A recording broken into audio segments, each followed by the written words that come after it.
Good morning, good afternoon, good evening, whatever time you happen to be watching this. I hope you're having a great day.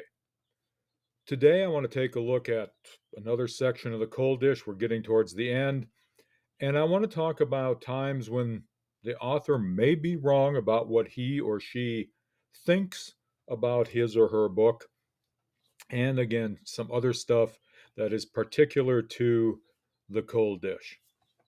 Let's take off with one of the things that Walt says in the interview that is in the back of the paperback copy I have. I believe it's in the back of the Kindle copy as well.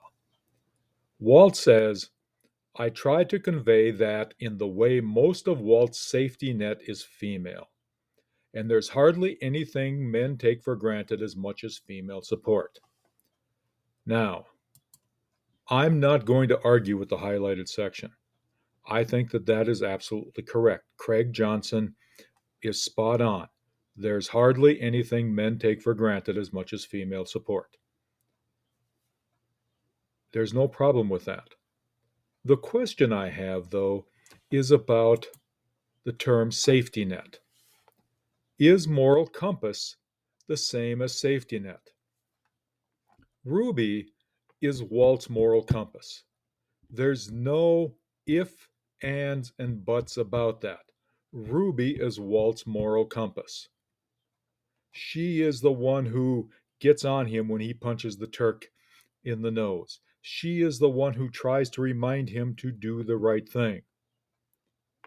The same for the owner of the restaurant. She is the one who talks him through some things. She's the one who reminds him to have some manners. She is the one who listens to him talk through the case.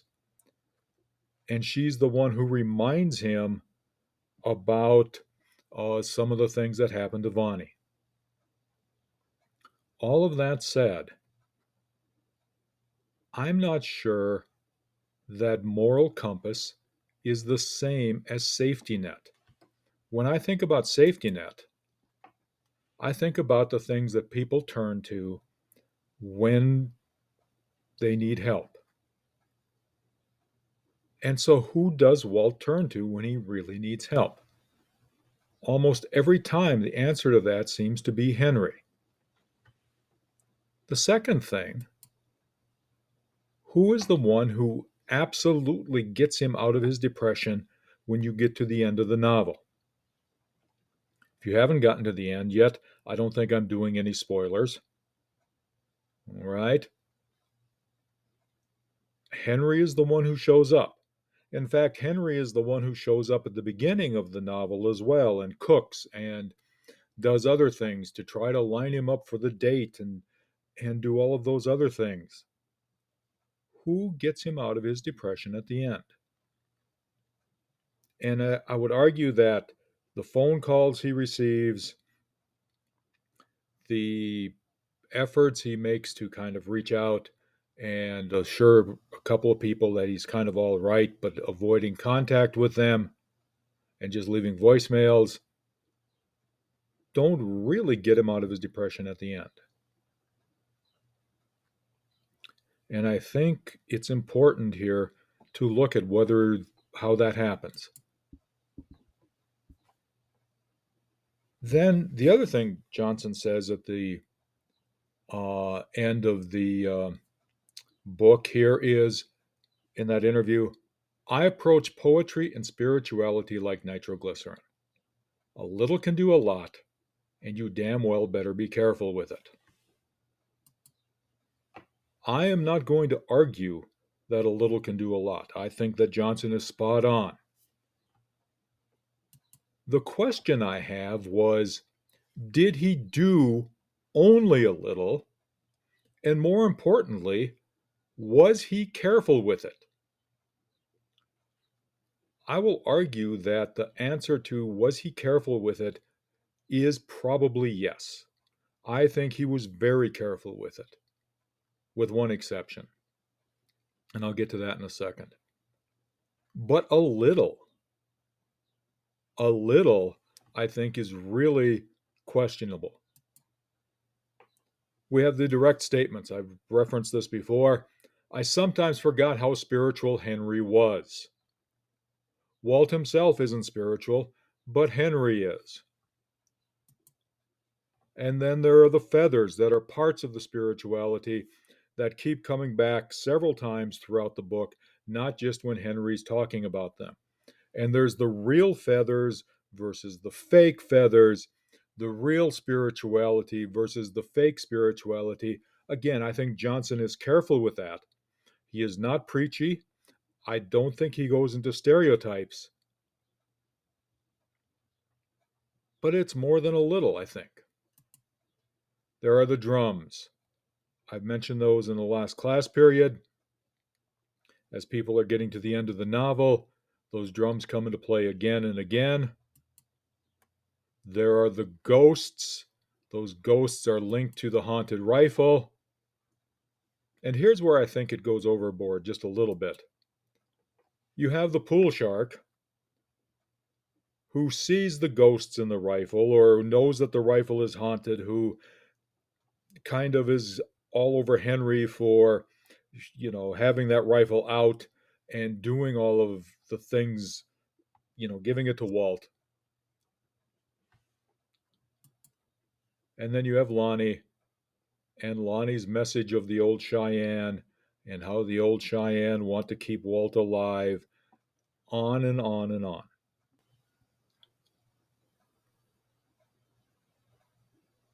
There's a whole chapter that's about the spirituality. There are hints of it all the way through. I don't know if he's only doing a little. I'll think he's being careful, but he's using a lot of nitro, I believe. We're going to talk about the term tropes, and the trope will be defined in the next slide, but there's this reference of the Lone Ranger and Tonto. Johnson says, I take advantage of a high context relationship with the reader, meaning that I respect them to understand when I'm lampooning preconceived notions that we all developed from watching The Lone Ranger. I've joked in class before that all of you are really freaking young.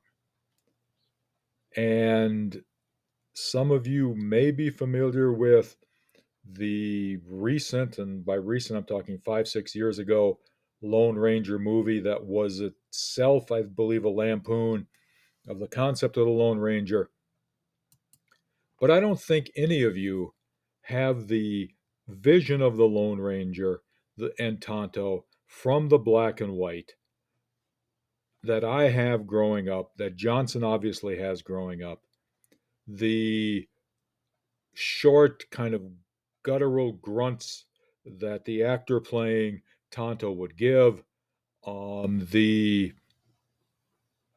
sort of stereotype that was played with all of that, where almost mystical tracking abilities. The white man was the hero, uh, even though the Native American does all of the work.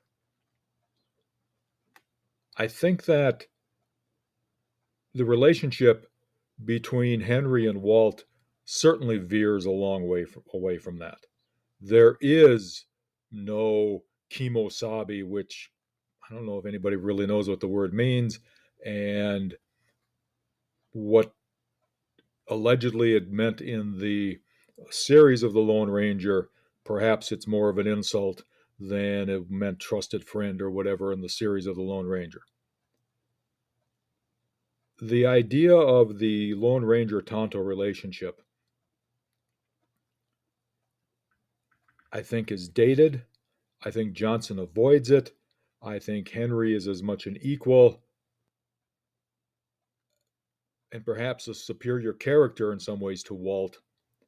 So I think it's important that we say that perhaps they avoided that trope. That said, there are tons of overused tropes. And a trope is any type of figure of speech, theme, image, character, plot element that is used many times. We have the strong silent sheriff. I think that trope is there. I don't know if we have a femme fatale, if you haven't gotten to the end yet. We'll kind of pick that up again on Monday. But the trope that I think is certainly overused is this dog and this kind of loyal, protective animal that protects the human at any and all cost, and that seems to do a great job of helping its owner, its human, and also adding a sort of healing factor. The service animal, or not service animal, the uh, companion animal element to it, I think is important here. I think that that is a trope. Um, I think the strong silent sheriff, I think he plays the trope pretty heavily. So I don't know if he's always lampooning them as much as he thinks he is. It's something to think about. The author isn't always right. That's the point I want to get to here. The author may say he or she tried to do something, but as a reader, we get to judge whether they did it successfully or not. I think he overplayed a lot of tropes. I want to move on now to talk about what several of you have asked about. I think it's perfectly fair to take a paragraph in your paper and explain why The Cold Dish is not a hard boiled detective novel, or why it is not a Western, or why it is not a police procedural. And so I want to run through here. If this were a traditional detective novel, the crime would seemingly be perfect. This one isn't perfect at all. They find the body, they have ideas with ballistics and everything else. They are finding possible murder suspects all over the place. This is not somebody is in a locked room and the key is in the inside of the lock and the person who should have done the murder is not in the room. How can this have happened? This is not that sort of perfect crime. I don't think we're here to solve the puzzle. As we're reading, I think the question is, who are these people? Can I like Walt, or is he kind of just too old and stuck in his ways? Does Vic swear too much? Um, does Walt, you know, kind of get a little too clueless at times, a little too stubborn at times? Um, is Ferg a little too clueless at times? All of those questions, Lucian, God help us all. And the amateur detective, well, he's not an amateur. So you can't go there. He's a professional police officer. He turns to Lucian for help. He turns to Henry for help. And nobody is looking at a piece of cigar ash on the floor and talking about this was the type of cigar that the ash came from. And nobody is looking at some little thing here and there and saying, oh my God, this is the hair of a 12-year-old deer that has mated 46 times. I have a question mark by the detective has some unusual physical features or habits. The house he lives in seems to be a habit. It's unclean, it's unfinished, it's a mess. Physical features, he seems to be pretty normal for a 60-year-old guy. Walt's the narrator, and Walt is pretty open about his self-doubts. The cops aren't inept. They're doing their job. They're going step by step by step. They're human, they're fallible, but this is not Inspector Lestrade. And I suppose I should stop right here and talk about the allusion to Sherlock Holmes and Inspector Lestrade and the fact that he was totally inept and Holmes always had to, you know, um, bail him out. This is not that. They are all putting their heads together. They are all, working as best they can. Ferg, perhaps, is a little bit, when we kind of get to the end there. But even there, I wouldn't call him totally inept. Are the clues presented early? I don't think so. I think they're middle to late. Certainly the clues are sprinkled in and they're misleading, and we are led to believe for a while that Henry is the killer.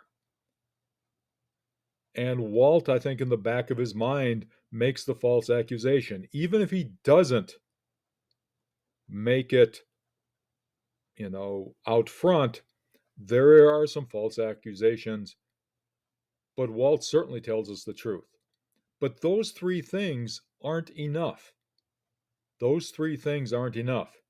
And certainly, there are as many lower class folk as upper class folk. And if you haven't gotten to the end yet, we'll pick it up on Monday. And Walt doesn't gather people together. Um, we get it figured out long before that, and there is no gathering of people together.